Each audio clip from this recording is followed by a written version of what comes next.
Okay, so when we are in a session, and we just set up a session here real quick, it's very typical. You upload your document. Let me do a blank document here. Select the file type, and then you enter your client's information. Actually, you know what? I want to select a different client because I want one that has the data already filled out. So this client has a complete profile, and I don't want to enter everything. So now I just enter the client's date of birth because their address is already pre-filled from them creating a profile on the platform. And because I'm a notary that requires KBA questions, I'm going to leave it with KBA. But rest assured, if you're not able to do biometric, you can't click on it. It won't let you. Okay. In addition to that, we have the override all, which means that person would not have to do any ID verification. You could use this for personally known or oath of credible witness. But one of the things that's really great about ours is I can actually write the entire reason out. So it goes in my journal.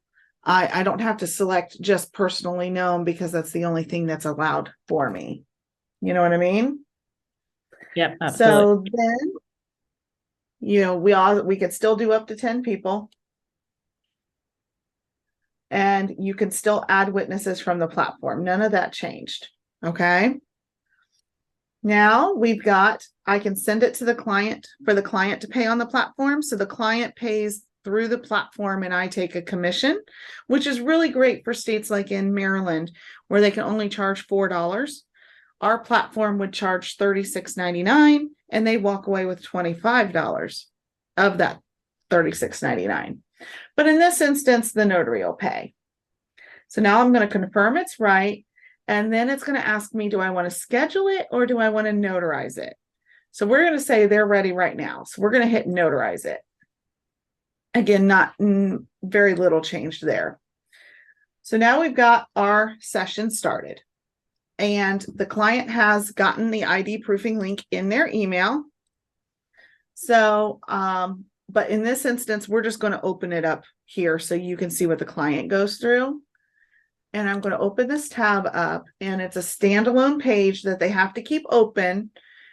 And it has a link here to start their quiz.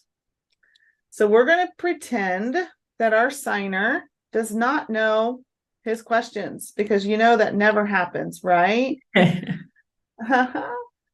So failed, and now again, the second attempt, and they failed.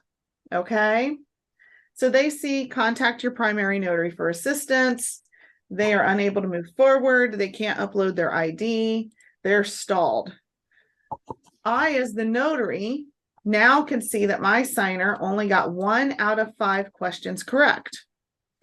So that means I have 3 options. If for some reason I can override him and not let him go through ID verification within my law, then I can click override and we can move forward. Maybe I really did know him. I was just being cautious, or we were just testing or playing around with it, right? But I don't know him. So I can do 2 things. If I want to keep it and I'm allowed to use a credible witness, I can hit add a signer and I could add the credible witness into the session. And obviously this is fake news, right? So witness at mailinator.com, Addie City, Ohio. And then the witness date of birth. And they would do KBA questions. And now I have 2 signers. And as soon as I sent that out, the witness got their email to start their verification. Okay. So if I go to Mailinator, you'll see we can check their email. Boom. Hello, credible witness. So they click on the link, and this is instantly going to fail because they're not going to be eligible for questions. Not enough data. So now the notary is like, okay, I can't do this. I need to call on the support of my notaries who can do biometrics. I can hit transfer. and I can move this job to the job board where only a biometric notary can take over. Can you explain? So, Can you explain real quick, what are just biometrics for people who don't know? So biometrics is a form of ID proofing that uses facial recognition instead of KBA questions or knowledge-based authentication questions. What happens is the signer will upload their valid ID and then they'll take a selfie. And the system will analyze things such as bone structure, nose, shape of the jawline, ears, forehead, and it'll give a quiz score. Anything above 80%, the system will think it's the same person. Mm-hmm. Anything below that, it's going to trigger that they need to retake that. They need to redo it. Maybe the picture was bad. I've seen where they've done like really far out photos and, things of that nature. But that eliminates the need to answer those 5 questions. Thereby, we can go on from there. Anyway, once it's on the board, this is a different test there. So I'm gonna switch to a biometric notary. And these are not real states that do biometrics. It's a fake database. So now you'll see it's on the board. You couldn't see it a minute ago though, right? Because before I wasn't biometric. So now I'll claim it and it will allow me to proceed. So it's scheduled for 6:28. It always does a half hour out. Yep. And then when it starts, John Smith and if credible witness wants to partake, they don't have to. They will get a link to start ID proofing through biometric. After it's all said and done, the session's finished. And that first person who paid for it will get the full access to all of the documents and the video and everything, whether it was the client or the notary. Like in this instance, it was the notary. Mm-hmm. Okay. So all of that happens that way. We do have our job board, but one of the things we added was a team chat. Hold on here. Let me refresh the screen. So if you wanted to sit and privately talk with other notaries who are online that are only on our platform, you can do that. So here we go. So see, I can talk to other notaries who are online right now. Mm-hmm. And one thing that's really cool is if I type help, it instantly pulls up a link that takes me to my frequently asked questions page. So I can get instant answers from that and not have to think, oh, where's the link? What So there's that. So just making sure. So if something hops into your job board, that means that you should be eligible for it. So like it would never send you a biometric one if you weren't in a state that needed actual like biometric screening or like that had access to do biometrics, right? It would not pop in. Right. Yeah. So our job board, it filters it by the state that you're in. Yep. The languages you speak, the type of certifications you have, if you're a loan signing agent or not, if you're an attorney or not. So like a client can come up to our system and they say, I need a Chinese speaking Nevada attorney. Yeah. And only Chinese speaking Nevada attorneys are going to be able to see it on the job board. No one else can see it at all. So when we say, oh, there's a job on the job board and like half of the people are like, I don't see nothing. Well, that's because they didn't meet a qualification. So they don't see all of the work that comes on here. That makes sense. And does everybody, as long as they're signed up on your platform, Notary, and obviously they filled out the profile, they're active, etc., they're able to get stuff from the job board, right? It's not like an additional permission. It's not like additional things they have to pay for. It all comes with the same cost of just being no extra fees. Awesome. None. And you can also get witnessing jobs. Now, witnessing are not filtered by anyone. Mm-hmm. So you can serve as a witness even if you're physically out of your commissioned area because you're not performing a notarial act. And you just get paid the $5 for serving as a witness. So the other thing we've got, we released the very first, okay, so let me do this and get to a point where No worries. I'm going to override, enter my reason that they're not doing it.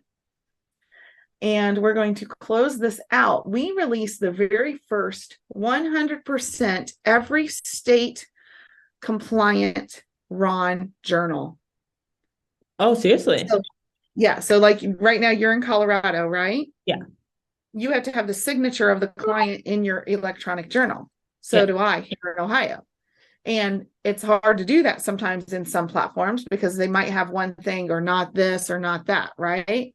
Mhm. It makes it very difficult. So on the complete notarization button now, we select the state that I'm physically in. So I'm in Ohio and I'm in Franklin County. And we just did this. It was an acknowledgement, but you know what? It had another notarial act on it. Mhm. Maybe it had 2 or 3 acts in the document. So now we could say bill of sale, and that was another acknowledgement. And then we could say affidavit of ID, and that was a jurat. And now my notarial journal is getting filled out to the granular level. Oh, I'm nice. not adding files, I'm just adding details of each document that I notarized.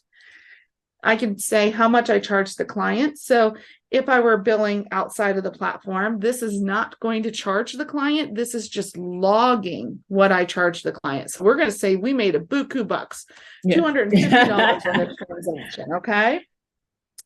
And now Zan is in Colorado for this session. It could be Spain. It could be the moon. You know, you just put their Yeah. physical location, not their address. So we hit submit. And we do have the option for ink too, for those that do RIN instead of RON. Oh, nice. And then we go into the journal and we can see all of the basic data, Mhm. but now we have the extended journal entry. And now you see all of those documents that I added.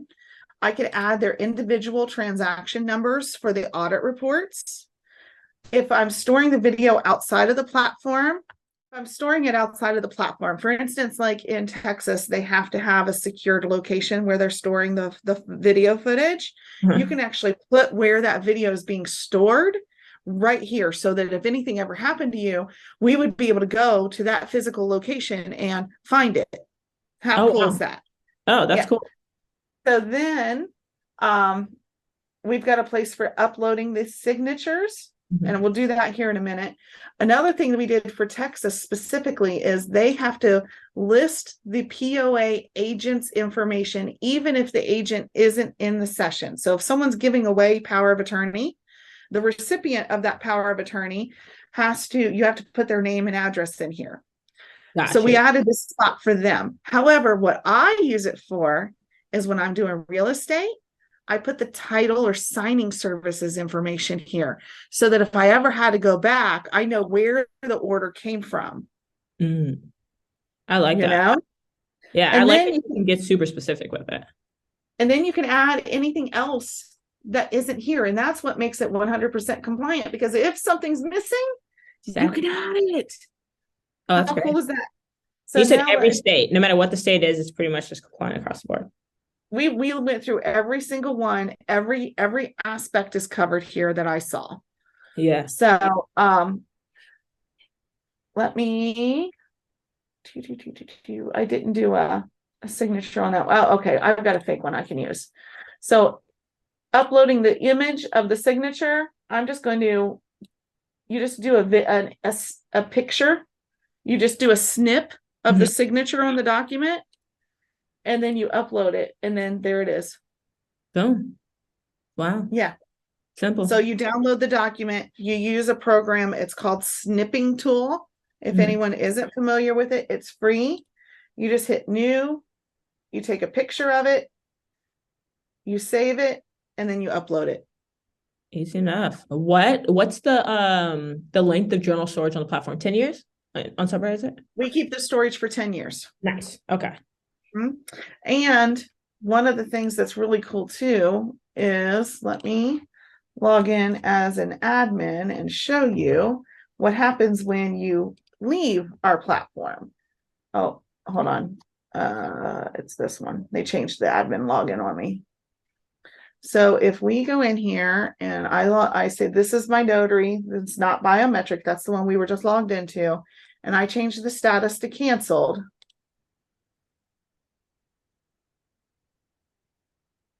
And we did turn on two-factor authentication too. Now I only see my journals. You don't ever you don't have to ask the platform for access to anything. You completely can still get all of your journal entries, no matter if you left the platform or not. So if you like only have the platform for, let's say a year, and for no reason you decided no longer to continue, you can still always come back and access despite not being on the platform. Yep. That's great. So you don't have to like immediately go and download everything right away or fear of losing it. Nope. And you'll have access to the video, because even though this is our test server and you can't see it, there's a video link right here. And all you do is you click the link and it opens right up for you. Wow. That's great. Mm-hmm. Thank you for bringing us to it. The other thing that you can do too is, let's say you're dual commissioned. I got to log in as a different notary here, so bear with me. I might have to do two-factor authentication. But let's say you are, oh, good. It saved it from last time. So let's say you're a Virginia, Maryland, and New Jersey, or Virginia, Maryland, and Pennsylvania or something. Okay. You don't have to have 3 profiles on our platform. You simply come in here and say, oh, today I'm physically notarizing in Virginia. And then it instantly gives you Virginia rights, because Virginia is biometric. Oh, but today I'm back in Maryland. So now I go in here and I select Maryland. If I look at it and actually pay attention. And now I'm on KBA path only. And it will log it separately in your journal. So you can look and say, okay, I was in Virginia on Monday, but I was in Maryland on Tuesday, because in that journal pop-up, you select your venue now. Oh, that's awesome. Yeah. What, so like, I don't know if those are like neighboring ones where you don't need it in the separate ones. Is specifically for this example, like the Virginia and Maryland, is it separate commissions or is it not? It's like, if you have permission in one, you're able to go over. Yeah, they're separate commissions, but they are pretty easy to obtain. It's actually Maryland, Virginia, and DC, but DC doesn't do online yet. They're working on it. They're almost there. How would you go in and change your commission information if you, like, let's say, go from one state to another? Well, you can just add additional commission information and we validate you. Yeah. Wherever you're physically at is, you just select your state here, and it will adhere to the laws of the state that you're physically notarizing in. Oh, perfect. Would it change your drag and drops to the credentials of that state? Exactly. Oh, that's awesome. I like that, because I'm dual commissioned in Colorado and Seattle. So it's nice to be able to, like, and I've been on platforms where it's like, okay, you need to fully reach out to somebody, email them, tell them to switch the profile over. It's a whole thing. No, like, you have full control over it. That's great. Well, thank you so much, Amy. Thanks so much. Thank you for showing me. And of course, if anybody ever has any questions, what's the best way to get in touch with the platform or whatever the case? Email's the best. Just at support@Cyberize It. Yeah. Always check the website first and then go to support. Always check the help button first. Yes, help yourself first. And then hit me up if you have questions.